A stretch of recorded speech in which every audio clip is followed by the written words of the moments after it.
नमस्कार, मैं हूं ओम द्विवेदी। स्वागत करता हूं आपका स्टडी IQ IAS हिंदी के इस प्लेटफॉर्म पर और स्वागत है आपका मेरे करंट बर्निंग इश्यूज में।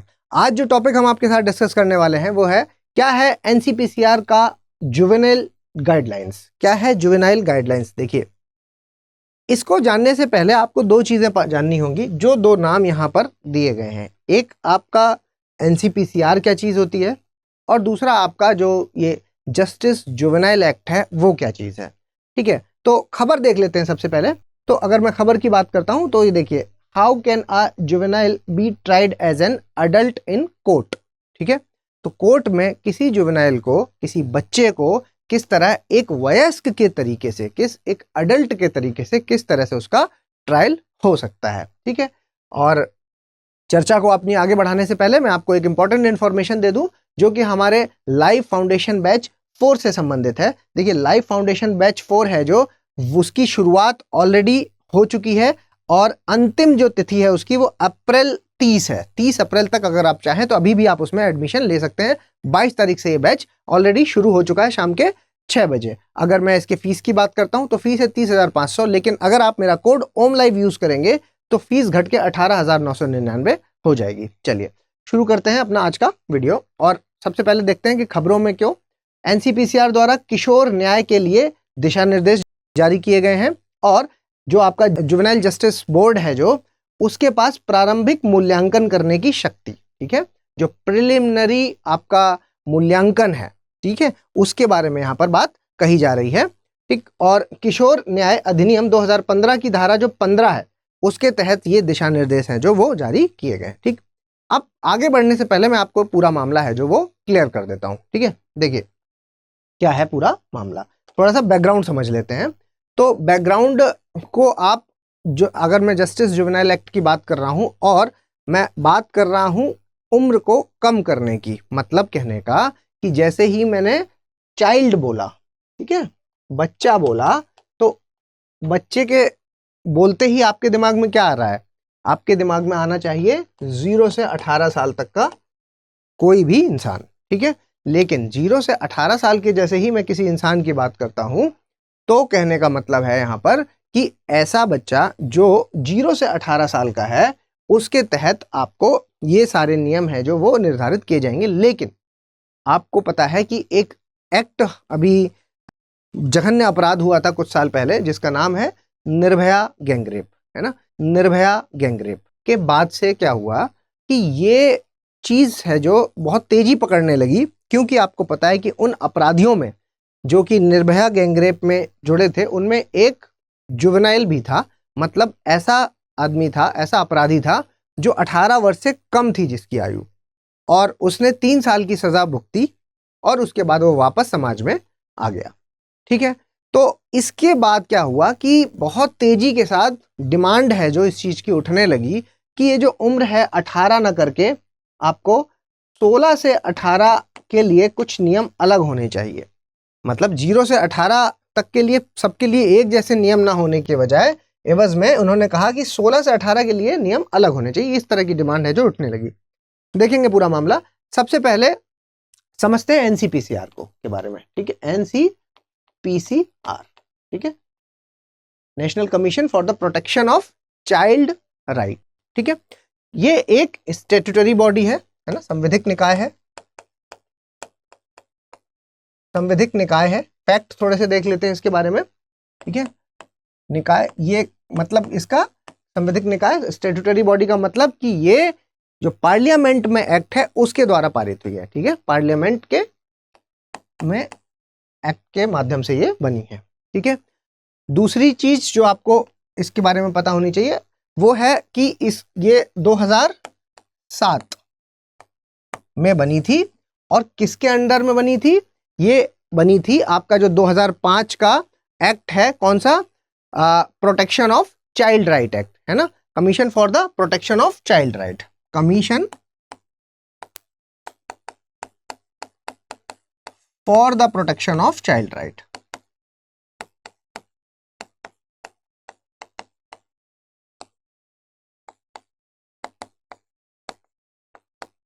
(2005), ठीक है, इसके तहत इसको बनाया गया था। तो अगर मैं आपको बताऊं तो आपको ये चीज यहां पर लिख लेनी है। इसका मतलब क्या हुआ, बाल अधिकार संरक्षण आयोग, बाल अधिकार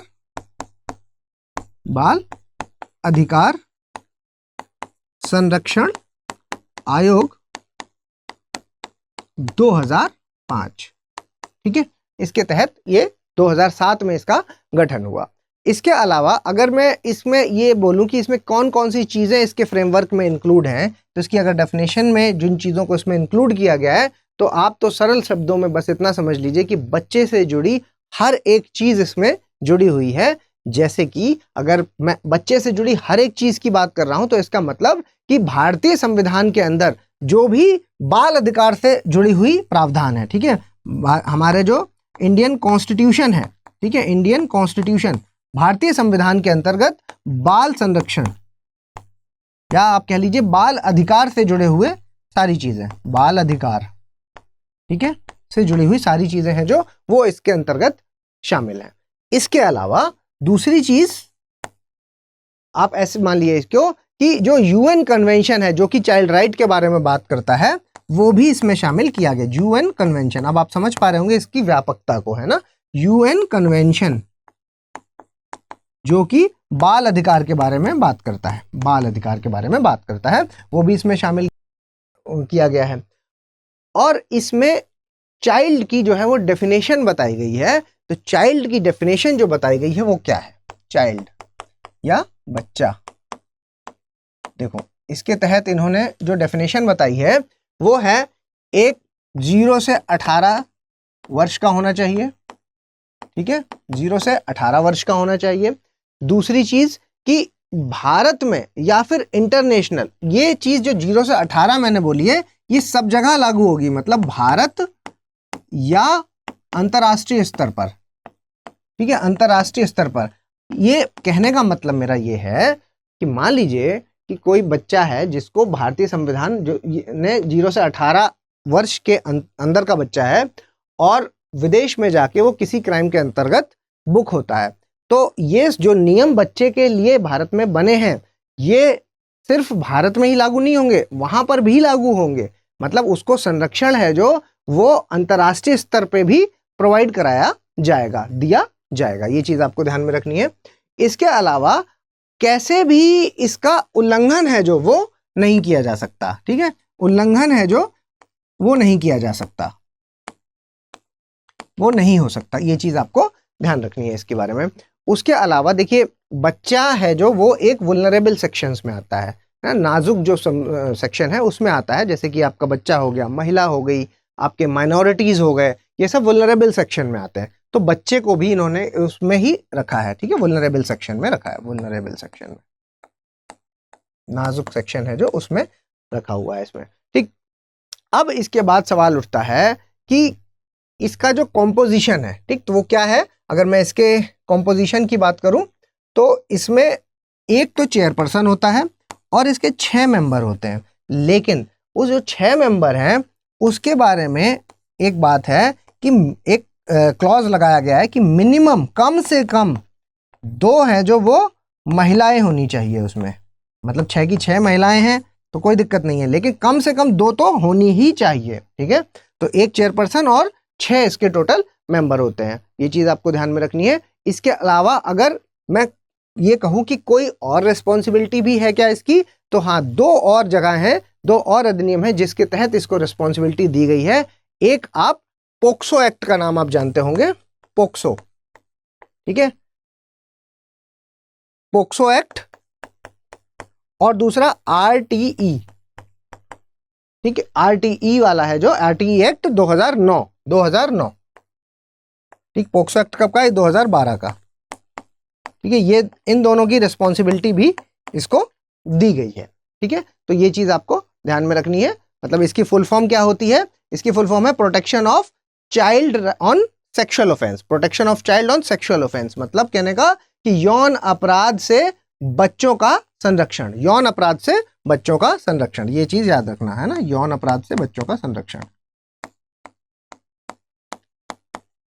यौन अपराध से जुड़ी हुई जो भी प्रॉब्लम्स होती हैं वो पोक्सो एक्ट के तहत बुक की जाती हैं, ठीक है। क्योंकि आपको मैंने अभी बताया कि बच्चा है जो वो किस में है, वल्नरेबल सेक्शन में है, ठीक है। तो उसके लिए कुछ ऐसे नियमों का होना बहुत ज़रूरी है जिसके तहत, क्योंकि देखिए बच्चों का जो सेक्सुअल ऑफेंस है या सेक्सुअल वायलेंस है, ये बहुत, यौन शोषण उनका बहुत आसानी से होता है। और उसमें क्या है कि देखिए बच्चा मानसिक स्तर उसका इतना ज़्यादा नहीं होता कि वो बहुत, मतलब उसके लिए बस इतना कहना कि मेरी बात मानो नहीं तो तुम्हारे पापा से बता देंगे, इतना कहना भी उसके लिए बहुत बड़ी बात होती है, ठीक है। तो मानसिक स्तर पर वो इतना स्ट्रांग नहीं होता जिसके तहत जो अपराधी प्रवृत्ति के लोग हैं वो नाजायज फायदा उठा लेते हैं इस चीज का। तो जिसके लिए एक जो संरक्षण है वो पोक्सो एक्ट के तहत लिखा गया है, ठीक। तो ये भी इसके अंतर्गत माना गया है। अब क्या होता है कि 2015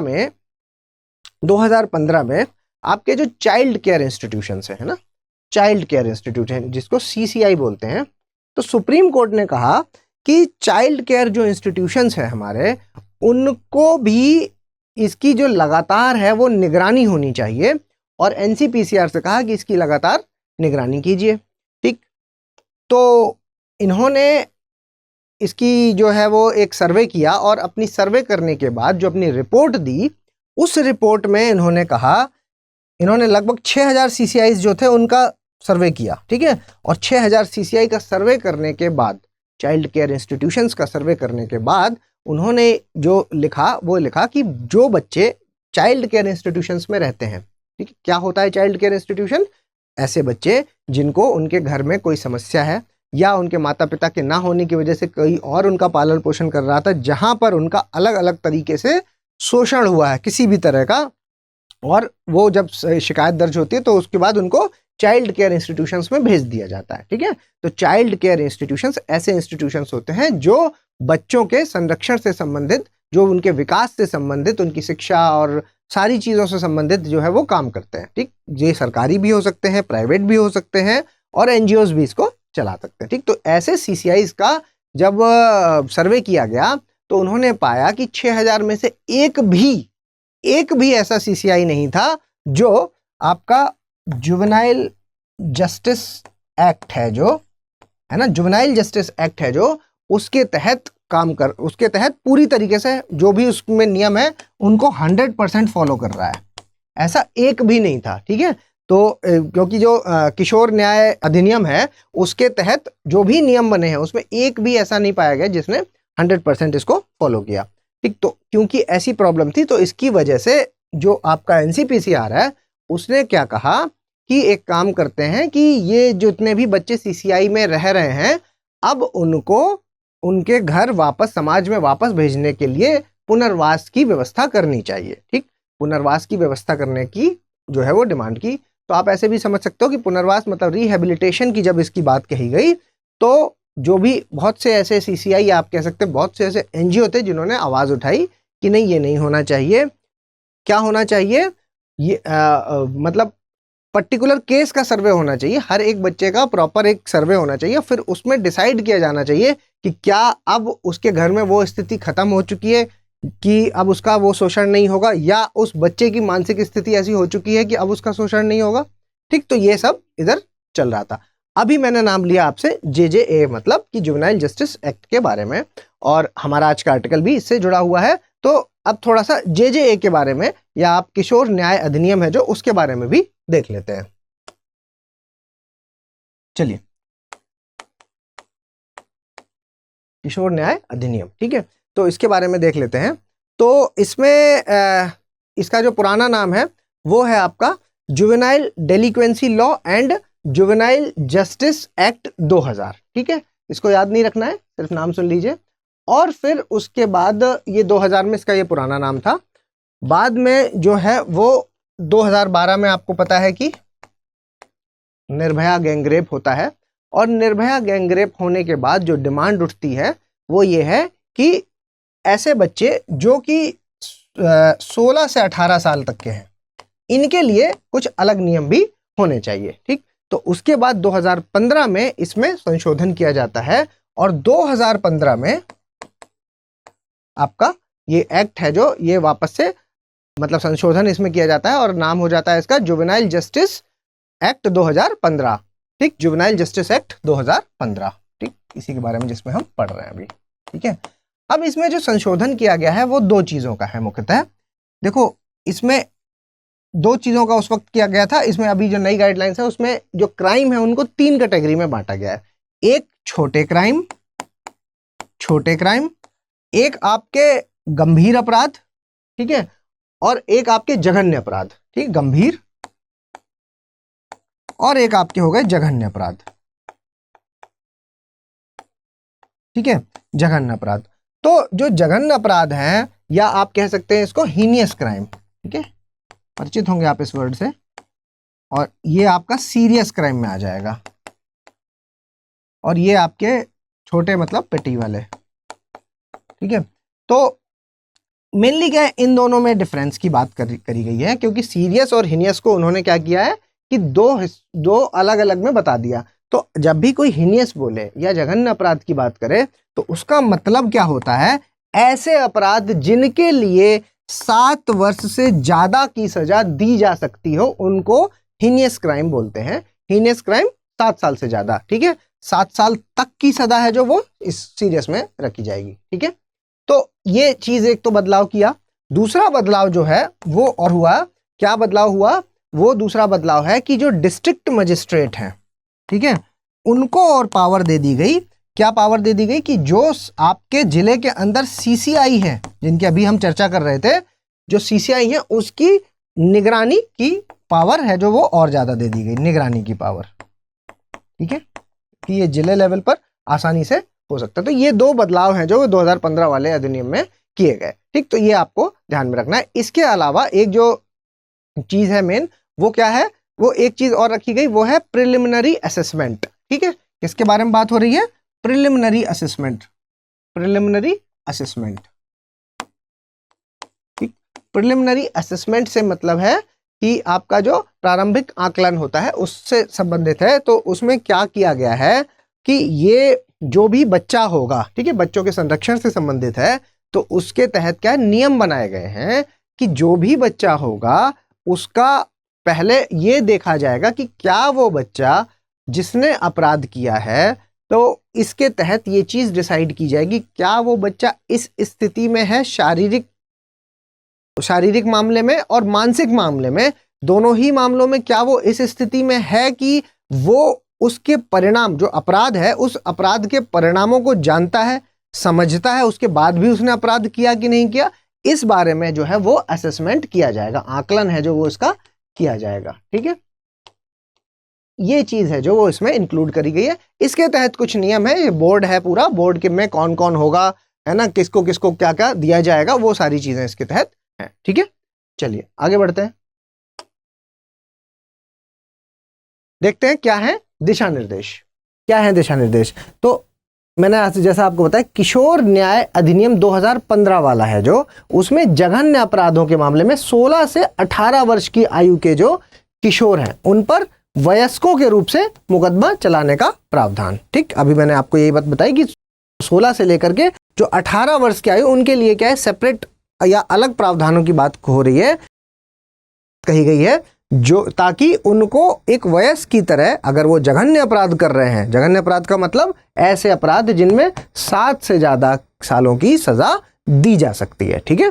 प्रारंभिक मूल्यांकन में यह पता लगाया जाएगा कि, प्रारंभिक मूल्यांकन मतलब प्रिलिमिनरी असेसमेंट जिसकी अभी बात की गई वो है, और वो पता लगाएगा कि क्या एक किशोर पर एक वयस्क के रूप में चलाया जा सकता है मुकदमा, ठीक है, ताकि मतलब अगर मानसिकता की जो बात, जो अभी मैंने आपको बताया कि जो मानसिकता है, क्या उस बच्चे की को ये समझ थी कि जो इसके कॉन्सिक्वेंसेस हैं, जो इसके परिणाम होंगे इस अपराध के, उस अपराध के बारे में क्या उसको पता था, ठीक। तो ये सारी चीज़ हैं जो वो प्रारंभिक मूल्यांकन में की जाएगी, ठीक है। और इसके तहत जैसा कि अभी मैंने बताया कि छोटे अपराध, गंभीर अपराध और जघन्य अपराध, ठीक, 3 पार्ट में इसको बांटा गया है, ठीक। तो जघन्य अपराध है जो वो 16 से 18 वर्ष की आयु वाले हैं, और फिर उनकी जो मानसिक स्थिति और शारीरिक क्षमता है ना, शारीरिक क्षमता और उनकी मानसिक स्थिति दोनों को चेक किया जाएगा, ठीक है। और इसमें अधिनियम में जो बच्चे हैं उनके द्वारा किए गए अपराधों का वर्गीकरण है, जैसा कि मैंने बताया, छोटे अपराध जिसमें कि 3 साल की सजा, और गंभीर अपराध जिसमें 3 से 7 साल तक की सजा, और जघन्य अपराध में 7 से ज्यादा साल। ठीक, तो ये आपको ध्यान में रखना है।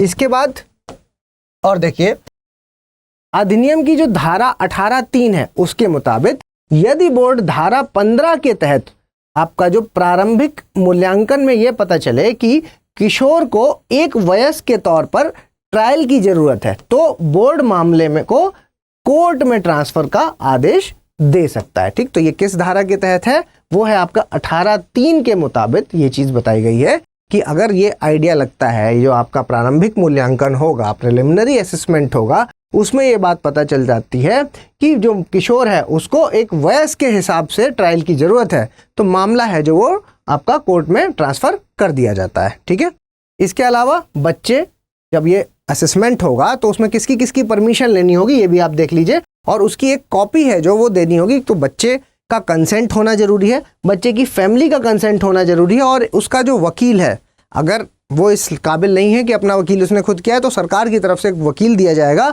और उसका जब कंसेंट होगा तभी ये असेसमेंट या प्रारंभिक आंकलन है जो वो हो सकता है, या मूल्यांकन है जो वो तभी हो सकता है। ठीक है, इसके लिए जिम्मेदारी किसकी है? ये जुवेनाइल जस्टिस बोर्ड है जो वो इसके लिए जिम्मेदार है, और 3 महीने का जो है वो समय इसके लिए रखा गया है। ठीक है, और कम से कम एक सदस्य जो जेजीबी है उसमें एक सदस्य है जो वो कौन होना चाहिए? वो साइकेट्रिस्ट होना चाहिए। ठीक है, वो एक सदस्य का मिनिमम साइकेट्रिस्ट होना कंपलसरी है। ठीक है, इसके तहत प्रारंभिक मूल्यांकन के दौरान बच्चे को जिला विधिक सेवा प्राधिकरण के माध्यम से एक कानूनी सहायता सलाहकार जैसा दिया जाएगा। ठीक है, जैसा कि ये वकील की बात है, वो एक कानूनी सलाहकार है जो वो इनको प्रोवाइड किया जाएगा। ठीक, तो ये इसका एक क्लॉज हो गया। आगे देखते हैं, इसके तहत आपको एक और चीज जो ध्यान में रखनी वो ये है कि प्रारंभिक मूल्यांकन है, इसके दौरान है जो वो आपका SIR यानी कि सामाजिक जांच रिपोर्ट है जो वो, और आपकी सामाजिक पृष्ठभूमि रिपोर्ट है जो, उसका भी विश्लेषण किया जाएगा। तो ये 2 चीजें होती क्या हैं? देखिए, ये जो सामाजिक जांच रिपोर्ट है उसका मतलब है कि जो किशोर हैं, जो आपके जो अडल्ट हैं, उनके बीच जीवन के संबंध में प्रोबेशन ऑफिसर या चाइल्ड वेलफेयर ऑफिसर या किसी सामाजिक कार्यकर्ता द्वारा तैयार की जाने वाली एक रिपोर्ट होती है। ठीक है, जो भी आपका जुवेनाइल है, इस किशोर के लिए, इस जुवेनाइल के लिए आपके इसका जो पास्ट लाइफ थी, जो कि किस तरह का इसका जीवन बीता है, ठीक है, उस पर भी एक रिपोर्ट बनाई जाएगी, और फिर उसी से तो डिसाइड होगा, वरना कैसे पता चलेगा इसकी मानसिकता क्या है? क्या उसको उसकी समझ थी कि उसने ये जो अपराध किया है उसको मानसिक तौर पर समझ थी, या किसी के उकसाने पर किया? तो ये चीज़ उसका पास्ट लाइफ पर भी, उसकी जो अपब्रिंगिंग है उस पर भी फर्क पड़ेगा। ठीक, इसके अलावा सामाजिक पृष्ठभूमि रिपोर्ट, ये क्या चीज़ होती है? ये होता है आपका किशोरों के बीते जीवन के संबंध में बच्चे या बच्चे के परिवार के साथ जो बातचीत है उसके बाद तैयार की जाने वाली एक रिपोर्ट। ठीक है, तो पूरा असेसमेंट जो कि बच्चे का परिवार का, उसकी पास्ट लाइफ का, हर एक चीज इसमें शामिल की गई है जो नए दिशा निर्देश हैं उसके तहत। ठीक है, चलिए आगे देखते हैं NCPCR के बारे में। तो वही अभी जो हमारी बात हुई, ये 2005 के तहत 2007 में स्थापित एक वैधानिक निकाय है। इसके अलावा महिला बाल विकास मंत्रालय है जो उसके तहत ये आता है, और इसके जो कार्य हैं वो हैं आपका देश में जो बाल अधिकार हैं, ठीक है, उनका संरक्षण करना, जो बच्चों से संबंधित सभी चीज़ें, ठीक है, A to Z सभी चीज़ें जो भी बच्चों से संबंधित होंगी वो सब इसमें इंक्लूड है। ठीक, तो वही चीज़ यहाँ पर दी गई है, और जैसा अभी मैंने आपको बताया कि जो पोक्सो एक्ट है वो भी इसके अंदर इंक्लूड किया गया है। इसके अलावा जो शिक्षा का अधिकार अधिनियम है वो उसको भी इसमें एडिशनल अतिरिक्त जो है इंफॉर्मेशन, या आप कह सकते हैं अतिरिक्त जिम्मेदारी है जो इसको दी गई है। ठीक है, किसको? NCPCR को। ठीक है, राष्ट्रीय बाल अधिकार संरक्षण आयोग को। ठीक, तो मेरे ख्याल से ये इन्फॉर्मेशन आपको पसंद आई होगी और आप मामला है जो वो समझ पा रहे होंगे। तो अगर आपको पसंद आया है तो आप इसको प्लीज़ लाइक, शेयर और सब्सक्राइब कर दीजिए, और अगर आप मुझे कुछ सजेशन देना चाहें तो कमेंट बॉक्स में बताइए, या फिर om.narayan@studyiq.com पे आप मुझे मेल कर सकते हैं। @omdivedi007 मेरी टेलीग्राम की आईडी है जिस पर आप मुझे पर्सनली मैसेज कर सकते हैं, और